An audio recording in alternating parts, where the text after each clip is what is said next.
अरे बच्चू भाऊने आंदोलन केलं कर्जमाफीचं, म्हणून आम्ही मुख्यमंत्री महोदय, मी अजितदादा होते त्यावेळेस आम्ही बैठक घेतली आणि एक कमिटी केली आणि 30 जून पर्यंत अहवाल आणण्याचा निर्णय घेतला. पण या बजेटमध्ये कर्जमाफीचा निर्णय घेतला तो बच्चू भाऊने आंदोलन शेतकऱ्यांसाठी केलं, म्हणून आम्ही तात्काळ जी घोषणा आम्ही केली होती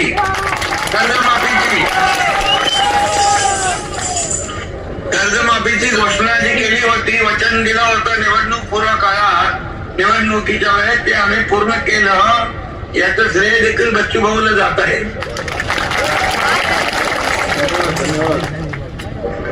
आणि बाकी आरोग्य, उद्योग, पाणी पुरवठा, आरोग्य मंत्री पण तिकडे गेले, उद्योग मंत्री पण तुमच्याकडे आहे आणि पाणी पुरवठाचे गुलाबराव पाटील आणि काही विषय जे रोजगार हमी योजनेचे आहे ते देखील आपले मंत्री सोडवतील.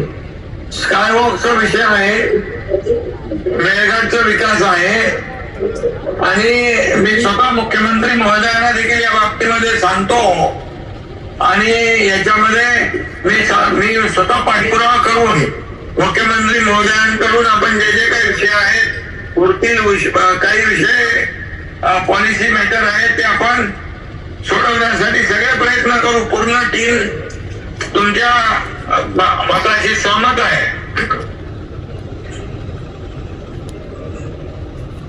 मला वाटतं सिडको पण आपल्याकडे आहे, चिखलदराचा सिडकोचा आणि काय वाटतं हा जर आपल्या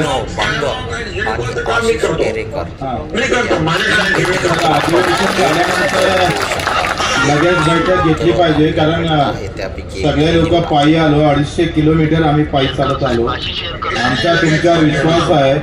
कर्जमाफीची तुमची भूमिका या शेतकऱ्याच्या डोळ्यातली आसू पुसण्याची होती, पण आता मेळघाटचे पण आसू तुम्हाला पुसावं लागेल. अशी तुम्ही मला सगळ्यांना एकदा हमी दिली तर अधिक त्यांना मंत्री कोण? बिलकुल बघा, सरकार आहे, तुमचं सरकार आहे, शेतकऱ्याचं आहे, त्यासाठी अत्यंत महत्वाचं आहे. मेळघाटचा विकास आणि या प्रश्नाचं उत्तर तुम्ही अचूक द्यावं अपेक्षा पण तुमच्याकडनं आहे. आणि मला तिकडची जाणीव आहे तुमचा विकास आपल्याला करण्याची आवश्यकता आहे. आणि एक आपण हे अधिवेशन संपलं की मुख्यमंत्र्यांच्या सोबत एक बैठक लावून टाकू आणि बाकी ज्या ज्या मंत्र्यांचे विषय आहेत त्या मंत्र्यांकडून सोडून घेऊ. 3 धन्यवाद. ओके ओके, धन्यवाद.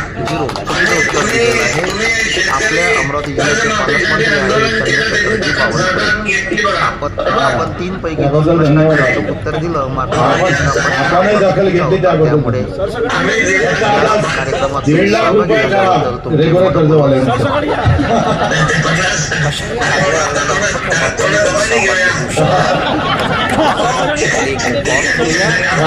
कायद्याचा पण विषय होता, पण पुढच्या बैठकीत घेऊ. पुढच्या बैठकीत घेऊ आपण. Okay, thank you.